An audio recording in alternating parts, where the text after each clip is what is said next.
to enable these to be able to be artificially bent, you've got to put wire on. There's different kinds of wire. There's a thicker wire. I use copper wire, which it's ideal. It's nice and soft, and it doesn't do any damage to the plant. It doesn't go rusty, because if you use steel wire, it goes rusty and it can affect the growth of the plant. Also, could damage it's too hard for one thing. This type of wire is a thinner grade, so that's ideal. That one's thinner, and this one it's twice the thickness.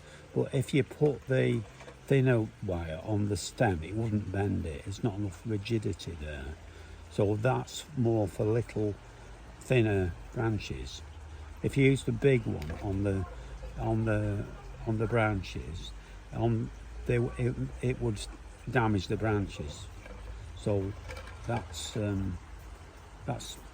basically what we do.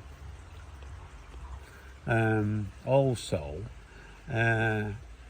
we have to decide where we're going to put the wire on the plant. I would think this one will be quite flexible, so we might try and bend that one up, and then this one we could bend forward. We'd have to take the centre part of that out down to that spot there, and then that'll make the tree, instead of looking too tall, it'll look more uniform. That's another thing you have to do as well. You have to keep them well watered, not too much water, but well watered.